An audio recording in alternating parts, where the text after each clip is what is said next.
Hi, everybody. My name is Tristan, and today I'll be talking to you about Chapter 4 in Howard Thurman's Jesus and the Disinherited. And so, Chapter 4 is about hate, and what Howard Thurman tells us about hate is that it cannot be defined, it can only be described. And so, he gives us different situations that he's been through in his personal life that described hate.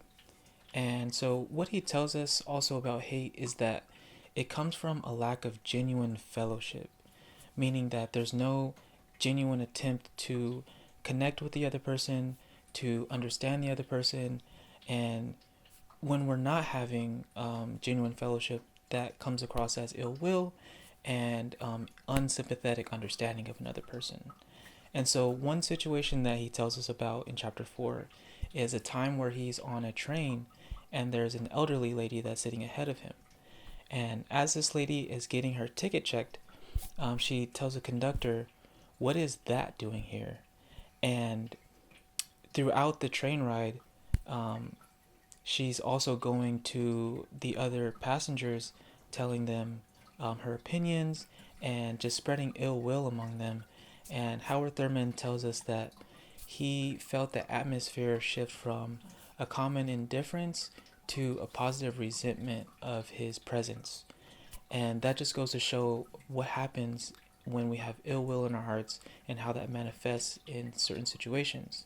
And he also lets us know that hate does not only grow in the hearts of the strong, and it's not only used as a weapon for the strong, it's also used for by groups that may have been, or people who may have been victimized as a tool to validate themselves.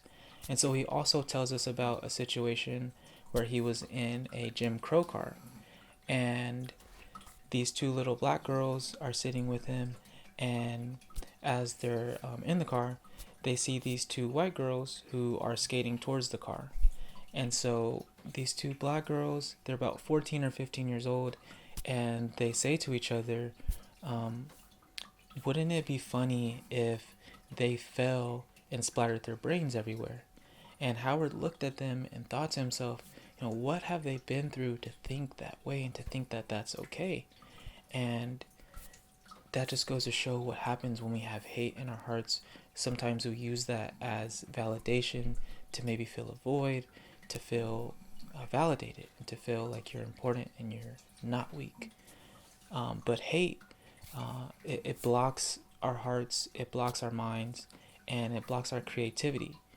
And Howard Thurman also points us to what Jesus counseled us on about hate. And Jesus counseled us to love our enemies so that we might be the children of our Father who art in heaven. And I think ultimately that's the goal of what Howard Thurman is trying to convey to us, is that hate is the wrong way to go, and that hate has no place in our hearts. And so I hope that that is what we're all aiming to do, and that's what we're all doing. But that is what I pulled from that, is that God does not want us to hate. And